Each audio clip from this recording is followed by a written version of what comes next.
Okay.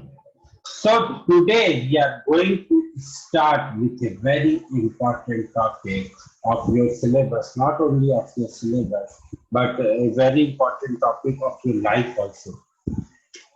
The name of the topic is direct and inverse variation. इस topic का नाम है डायरेक्ट एंड इनवर्स वेरिएशन. अब ये क्या बीमारी है डायरेक्ट एंड इनवर्स वेरिएशन? इसको समझने के लिए I will give you an example.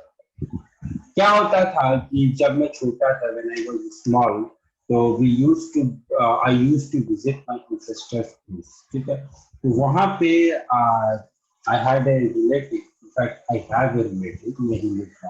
I have a relative. तो he was passed out from Roorkee Engineering College, which is IIT Roorkee right now. So what happened was कि हम लोग बहुत सारे लोग थे, हम लोग बहुत सारे बच्चे होते थे जो कि लगभग एक ही एज ग्रुप के होते थे. So he used to ask us some questions. कैसे क्वेश्चंस पूछते थे वो? क्वेश्चन वो ऐसा पूछते थे कि अगर 4 आदमी एक काम को 2 दिन में करेंगे तो 2 आदमी उस काम को कितने दिन में करेंगे? This was his first question. His second question used to be, अगर 4 आदमी एक काम को 4 दिन में करते हैं तो in how many days will one man do the work? This used to be his second question. ये दोनों क्वेश्चंस उनके बड़े फेवरेट क्वेश्चंस हुआ करते थे. मुझे इसलिए याद है क्योंकि I had always suffered due to this question. मैं कभी भी उन क्वेश्चंस का जवाब नहीं दे पाता था. I was very clear student. तो मैं उन क्वेश्चंस का कभी जवाब नहीं दे पाता था. मुझे बहुत सफर करते थे. My parents used to scold me. ऐसा नहीं है कि आप आजकल के जमाने में पेरेंट्स अपने बच्चों को डांटते ही नहीं, but yes my parents were very strict. So now these two questions were related with, जब मैं थोड़ा बड़ा हुआ, जब मैंने चीजों को थोड़ा सा समझा, तो मुझे पता चला कि वो जो हम लोगों से क्वेश्चन पूछते थे, that was a question that was not up to our level. I mean, I studied from a very normal school, very simple school, जहाँ पे मास्टर जी क्लास चालू होने के 10 मिनट बाद आते थे और क्लास खत्म होने के 5 मिनट पहले चले जाते थे. और एक रेफरेंस बुक को बोलते थे कि go and by that book from that shopkeeper. एक पर्टिकुलर शॉपकीपर से ही खरीदनी होती थी और उस बुक को याद कर लो, क्वेश्चन उसी से आएंगे, आंसर वही लिखना है, नहीं लिखोगे तो नंबर नहीं. तो इस टाइप के स्कूल में से टिपिकल गवर्नमेंट स्कूल जो होता था, I had studied from that type of school, जहाँ पे कि नोबडी केयर कि किस टाइप से पढ़ाना है, क्या पढ़ाना है, कुछ नहीं, बस. that was the story up to 4th standard. In 9th standard, again the situation improved drastically. It is why I'm what I'm doing. My teachers also changed. There was a lot of evolution and everything. So I'm telling you the story when I was in 5th standard or in 6th standard. जब मुझसे ये सारे सवाल पूछे जाते थे, मुझे नहीं समझ. तो मैं सीधे सीधे क्या जवाब देता था, अगर 4 आदमी एक काम को 2 दिन में कर रहे हैं तो 8 आदमी उस काम को 2 into 2 that is 4 days में करेंगे. मेरा सिंपल सा लॉजिक ये था कि भाई आदमी बढ़े तो काम को करने का टाइम भी तो बढ़ जाएगा. That was my very simple logic, and that was wrong. Because I was not aware about those things at that time. But later on, when we came in 8th standard, जब मेरी थोड़ी थोड़ी हल्की हल्की दाढ़ी नीचे आ रही थी, जैसे आप लोगों की भी आ रही होगी, तो मैंने जब इन चीजों को पढ़ा, हल्का सा थोड़ा थोड़ा जब मैंने पढ़ा, डायरेक्ट एंड इनवर्स वेरिएशन पढ़ा, तब मुझे समझ में आया कि ये चक्कर था. So today we are going to deal with this topic of direct and inverse variation. सबसे पहले बात करेंगे डायरेक्ट वेरिएशन की, फिर बात करेंगे इनवर्स वेरिएशन की, फिर उसके बाद कुछ इनके एप्लीकेशंस की बात करेंगे, और फिर जो है अपन बहुत सारे क्वेश्चन. ठीक है, we are going to do some 30-40 questions of this topic in this chapter. ठीक है, इस चैप्टर में हम लोग कुछ 30 से 40 सवाल करेंगे, because again this chapter is very important chapter. This is one of the most important chapter not only for the examination point of view, but also for the understanding point of view also. अगर आज आप in chapter नहीं समझ में आता बेटा, तो 9th standard में जब आप जाके फिजिक्स पढ़ोगे, जब आप मोशंस चैप्टर पढ़ोगे, वहां पे भी आपको चीजें नहीं समझ में आएंगी। ठीक है, तो this chapter is very very very very important. Let us start.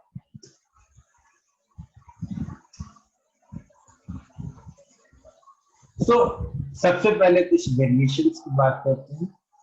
Variations की क्या बात करते हैं सर, कि पहले बात करते हैं डायरेक्ट वेरिएशन की। डायरेक्ट वेरिएशन क्या होता है, दो क्वांटिटी जो कि इस तरीके से रिलेटेड है कि अगर एक क्वांटिटी बढ़ेगी तो दूसरी क्वांटिटी भी बढ़ेगी, तो that relationship is called direct variation. For example अगर मान लो आप किसी दुकान पे, ठीक है, आप दुकान पे गए, आपने बोला कि मेरे को ये वाला हेडफोन दे, तो उसने बोला कि ठीक है, this headphone will cost you 1000। आपने बोला ठीक है, पैक कर दो। आपको एक और हेडफोन, अब आपके आपके फ्रेंड का फोन आया, भाई मेरे लिए भी ले आ, तो आपने बोला कि 2 हेडफोन दे दो। आपके सिस्टर का फोन आया, भाई मेरे लिए भी ले आ, तो आपने 3 हेडफोन ले लिया। इस तरीके से you ended up in buying some 20 headphones, right. तो जैसे जैसे आपका नंबर ऑफ हेडफोन्स बढ़े, वैसे वैसे आपकी प्राइस बढ़ी। जब आपने एक हेडफोन खरीदा था तो आपने 1000 दिया, जब आपने 2 हेडफोन खरीदे तो आपने 2000 रुपीज दिया, जब आपने 5 हेडफोन खरीदे तो आपने 5000 रुपीज दिया, जब आपने 20 हेडफोन खरीदे तो आपने 20,000। ठीक है, तो जैसे जैसे आपके नंबर ऑफ हेडफोन्स इंक्रीज हुए, वैसे वैसे जैसे जैसे आपके नंबर ऑफ हेडफोन्स इंक्रीज हुए, उसी तरीके से in the same manner my dear friend, your price also increased. The total price that you were supposed to pay to that shopkeeper, that also increased. ठीक है, दूसरी, अब सपोज करो आपको बाइक दी गई है या आपको कोई स्पोर्ट्स कार दी हुई है, ठीक है। अब स्पोर्ट्स कार में आपको ये बोला गया है कि you can drive this sports car for 1 hour, right. आपके यहाँ जो टाउनशिप में जो एरिया है वहां पे कहीं पे आपको ड्राइव करना, या even in the city also you want to drive sports car. अब बात यहाँ पे यह आती है माय डियर फ्रेंड, कि सपोज करो आपने 60 किलोमीटर पर आवर की स्पीड से उस कार को ड्राइव किया, and you have the time for which you are driving is 1 hour. तो अगर आपने 60 किलोमीटर की स्पीड से ड्राइव किया तो आपने टोटल डिस्टेंस कितना ट्रेवल किया, 60 किलोमीटर। अगर आपने 120 किलोमीटर पर आवर की स्पीड से ड्राइव किया स्पोर्ट्स कार को, तो you covered total distance of 120 kilometre. अगर आपने 90 किलोमीटर पर आवर की स्पीड से ड्राइव किया है इस स्पोर्ट्स कार को my dear friend, so you will cover a total distance of 90 kilometre. So what I want to say, the distance traveled by you is directly proportional to, yeah, the distance traveled by you increases as you are increasing the speed। जैसे जैसे आप speed increase कर रहे हो, वैसे वैसे आपका distance increase कर रहा है। प्रीवियस केस में जैसे जैसे आप नंबर ऑफ हेडफोन्स को इंक्रीज कर रहे हो, number of headphones that you were supposed to buy, जैसे जैसे आप नंबर ऑफ हेडफोन्स को इंक्रीज कर रहे हो, the total price that you are supposed to pay to the shopkeeper is increasing.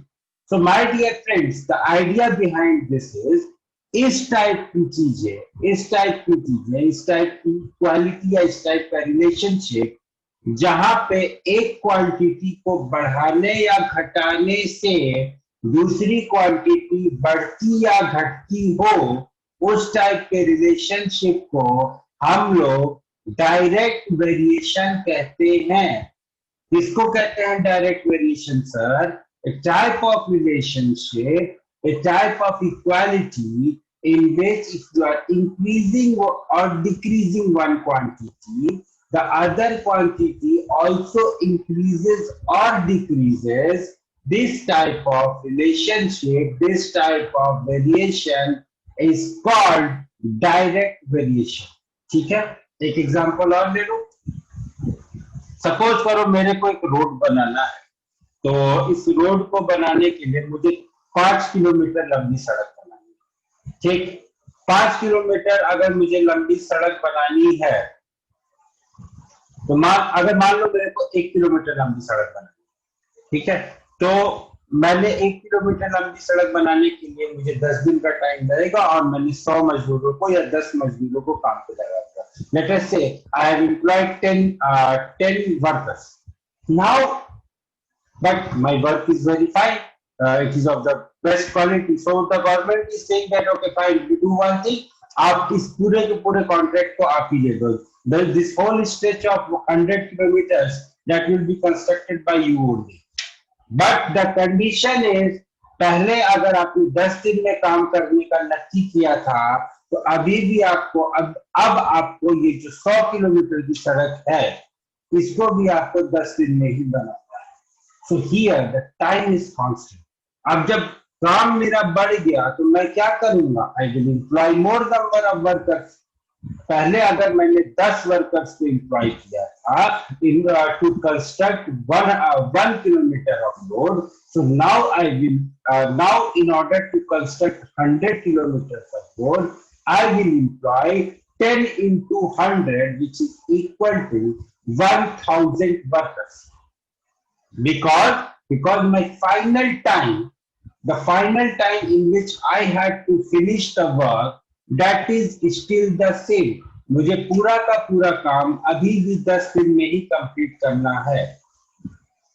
So this type of variation in which variation of varying, that is increasing or decreasing one quantity increases or decreases other, is called direct variation. Fine. अब हम बात करते हैं direct variation में. किसी को कोई doubt है तो प्लीज पूछिए. So the next thing was inverse variation. अब ये inverse variation क्या होता है? ये हम लोगों को सीखना पड़ेगा. अभी तक हमने क्या सीखा था बेटा? अभी तक हमने ये सीखा था कि एक दो quantities such that it increasing or decreasing the one, if increasing or decreasing one increases or decreases the other. एक को बढ़ाने या घटाने से दूसरा मेरा बढ़ता या घटता है. इस टाइप के वेरिएशन को हम लोग डायरेक्ट वेरिएशन कहते हैं. अगर एक को बढ़ाने या घटाने से दूसरा बढ़ता या घटता है, तो इस टाइप के वेरिएशन को हम लोग डायरेक्ट वेरिएशन कहते हैं. एक और चीज आती है जिसका नाम होता है inverse variation. Now inverse variation is little bit different. Inverse variation क्या होता है बेटा? दो क्वांटिटीज सच दैट अगर एक को अपन इंक्रीज कर रहे हैं तो दूसरा डिक्रीज हो रहा है. If I'm increasing something, the other is decreasing, or if I'm decreasing something, the other is increasing. इस टाइप के वेरिएशन को हम लोग इनवर्स वेरिएशन कहते हैं. इनवर्स वेरिएशन का सबसे अच्छा एग्जांपल होता है time and distance. Distance time में, स्पीड एंड टाइम में सबसे अच्छा एग्जांपल मिलता है इनवर्स वेरिएशन का. फॉर एग्जांपल, अगर मेरे को यहाँ से आपके टाउनशिप तक आना है, so the distance is roughly 40 kilometers. Okay. Now if I will drive at 40 kilometers per hour, I will reach your township in 1 hour. But if I'm driving at 80 kilometers per hour, I will reach your township in half an hour. If I am driving at 120 kilometers per hour, I will reach your township in 20 minutes. Okay. If I am driving at 160 kilometers per hour, I will reach your township in 15 minutes. ठीक है, तो आपको ऐसा पता चला होगा यहाँ पे देख के कि जैसे जैसे मैं स्पीड को बढ़ा रहा हूँ, my time is decreasing. जैसे जैसे मैं स्पीड को बढ़ा रहा हूँ, my time is decreasing. So this is an example of inverse variation. उस रोड वाले एग्जाम्पल की बात करते हैं.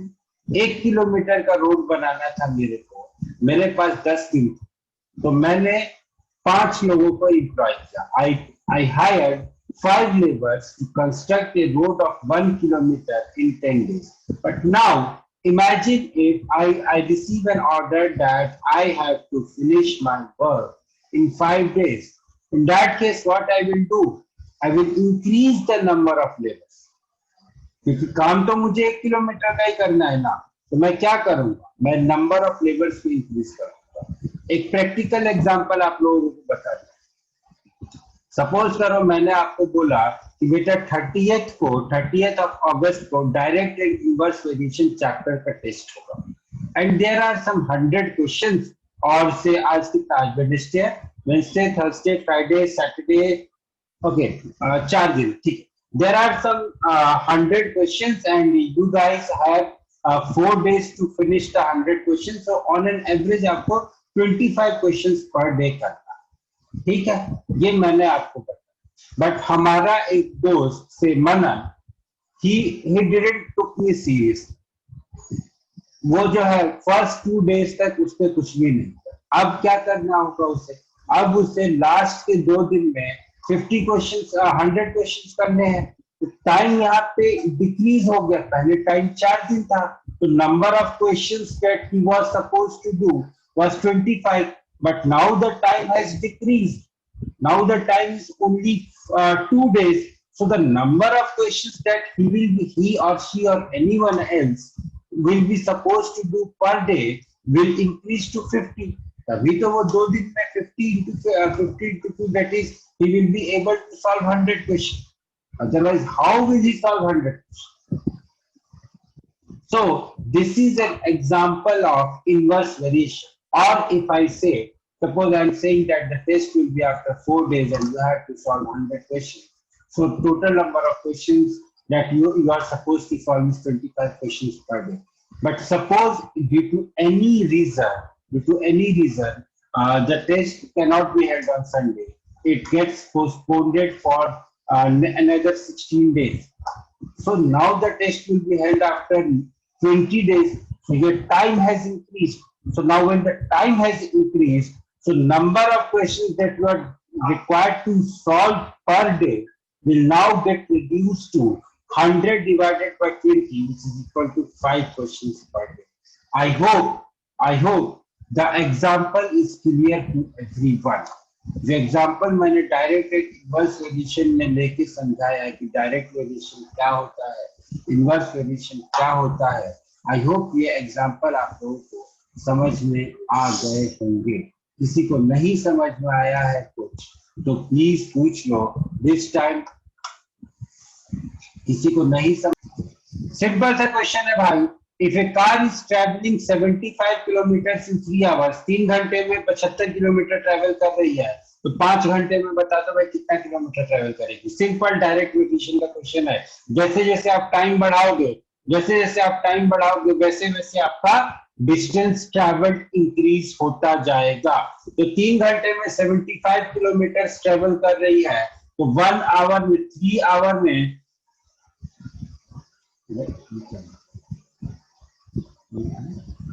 wait just a minute.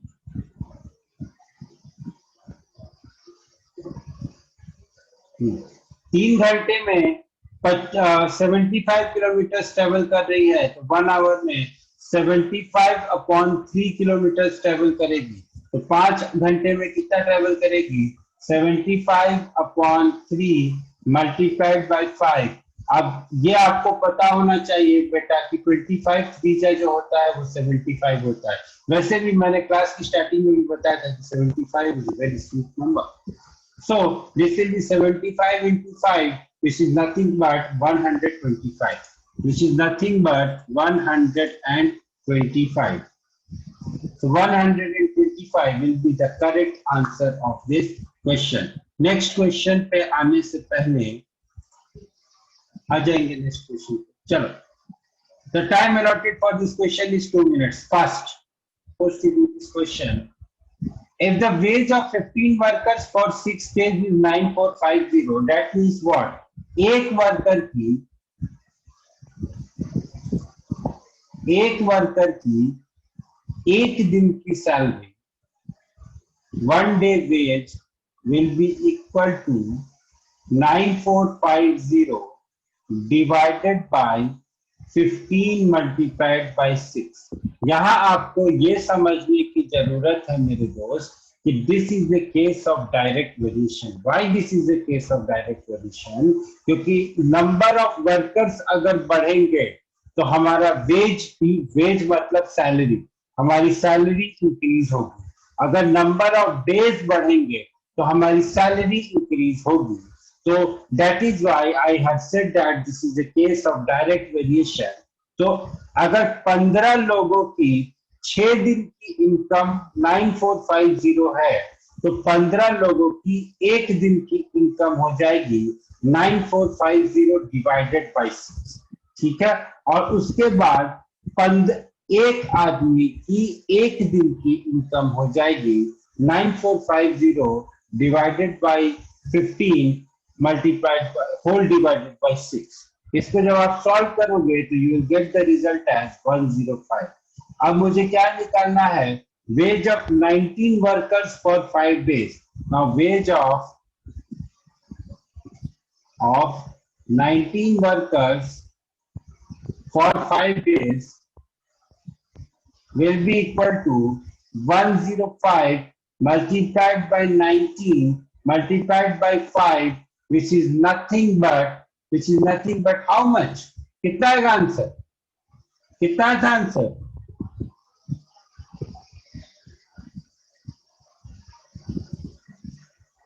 9975. 9975. It will be 9975. Ayush, you have done some calculation mistake. It will be 9975. It will be 9975. कैसे करेंगे sir? मुझे तो नहीं समझ में आ रहा। कैसे कर दिया आपने? ये 9975 कैसे हुआ? ये तो कुछ तो गड़बड़ है यहाँ पे। क्या करोगे बेटा? आपको इस कैलकुलेशन को करना, कैलकुलेशन करना है, हम कुछ नहीं कर सकते। Nobody can do anything. The best thing you can do is अब यहाँ पे 105 को 5 से मल्टीप्लाई कर लो, this will become 525 multiplied by 19 कर लो। अब 19 जो है इसको I can write as 525 multiplied by 20 minus 1 using the distributive property of multiplication. अब ये हो जाएगा 525 into 2 which is equal to 1050. This will be 10500 minus 525, so that will be nothing but 9975। ठीक है, आप यहां से कैसे भी कर सकते हो। आप डिस्ट्रीब्यूटिव प्रॉपर्टी ऑफ मल्टीप्लिकेशन लगा के कर सकते हो, आप डायरेक्ट डिवाइड मल्टीप्लाई करके देख सकते हो, जो आपको आसान लगे आप उस तरीके से कर सकते हो। There won't be any issue in that. जब इतना कर लिया तो इतना तो कर ही लोगे, इतने में बहुत कम लोग मार्क्स करते। चलो next question. A fort has probably now this is a very good question.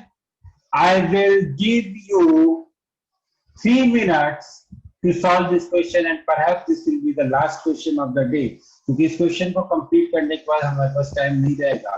So I will give you 3 minutes to solve this question. First, hopefully his answer will be correct and even if it is not तो कोई बात नहीं। कोई एक किला है, देखो बेटा, army वालों का जो जहाँ पे आर्मी वाले बेचारे रहते हैं, नॉट द बेचारे is not a good word, जहाँ पे आर्मी वाले रहते हैं तो बेसिकली वो क्या करते हैं कि अपना खाना वाना सब कुछ स्टोर करते रहते हैं। तो ऐसा ही कोई किला था जिस किले में it had provision for food for 300 men for 90 days। यानी कि क्या था कि 300 लोग 90 दिन तक वहां पे खाना खा सकते हैं, इतना राशन वहां पे था। 20 दिन के बाद क्या हुआ, 50 लोग चले गए। तो अब जब 50 लोग चले गए तो वो जो खाना था वो कितने दिन तक बचा रहेगा, कितने दिनों तक खाना बचा रहेगा या कितने दिन तक खाना जो है और लास्ट करेगा, ये हमें कैलकुलेट करना है।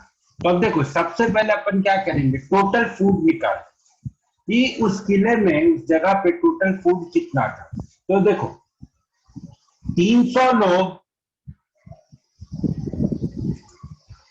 300 लोग 90 दिन तक खाना खा रहे हैं, तो total food will be equal to 300 into 90। इतना खाना उस किले में ऑलरेडी था। अब 300 लोगों ने 20 दिन तक खाना खा लिया, तो ये इसको बोल दो total food eaten will be equal to 300 into 20, क्योंकि 300 लोग डेली तो खाना खा ही रहे हैं ना, तो 300 लोगों ने 20 दिन तक खाना खाएंगे, तो 300 into 20 टाइम्स या इतना क्वांटिटी उन लोगों ने खा लिया। तो food left will be equal to 300 into 90 minus 300 into 20, which is nothing but 300 into 70। इतना खाना वहां पे बच गया 20 दिन के बाद। भाई 90 दिन का खाना था, 20 दिन कम हो गए, तो इतना ही खाना बचा ना। अब इतना खाना खाने के लिए हुआ क्या, 50 लोग वहां से चले गए, तो टोटल नंबर ऑफ पर्सन कितने लेफ्ट थे? Total person left